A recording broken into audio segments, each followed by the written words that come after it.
Selamat pagi saudara-saudari di dalam Kristus. Saya Pendeta Dr. Paul Chu Sihombing, pendiri dari Gospel Light for Indonesia dan Pastors International Club Indonesia. Saya akan memulai sebuah seri renungan singkat dengan 21 bab yang berjudul 20 pelajaran berharga bagi umat Kristen Asia yang akan merubah hidupmu. Yang akan saya bagikan satu bab setiap harinya.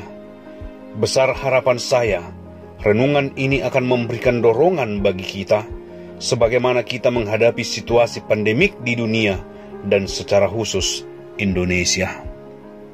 Bab 1. Sebuah keberhasilan yang gagal.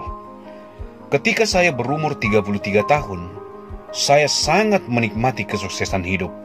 Pada waktu itu, saya sudah mempunyai 2 orang anak dan seorang istri yang cantik. Senton Medical Group yang saya dirikan merupakan grup medis terbesar di Singapura. Dunia olahraga juga bagian dari kesuksesan saya ketika saya mewakili negara dalam pertandingan tenis dunia.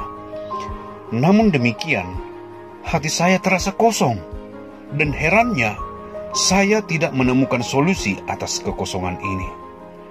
Pada waktu itu saya tidak sadar kalau sebagai manusia, saya punya sifat rohani yang tidak dapat dipuaskan dengan kesuksesan dunia.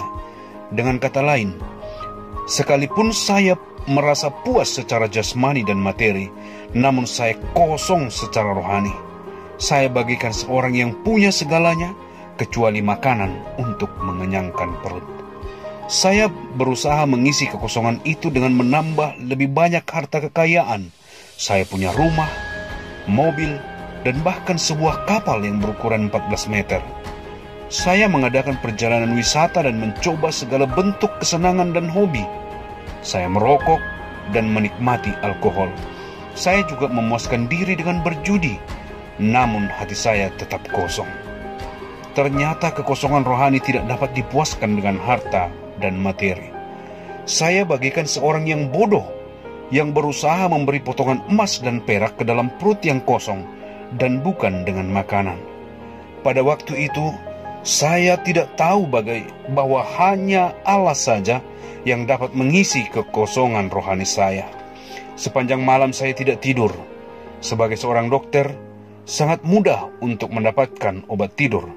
Obat tidur menjadi sahabat saya setiap malam. Akhirnya saya mulai kecanduan. Istri saya sadar kalau saya mulai kecanduan dengan obat tidur. Kemudian dia mulai menyembunyikan obat itu dari saya. Setiap hari saya lalui dengan rasa putus asa. Saya tidak tahu apa yang harus saya lakukan.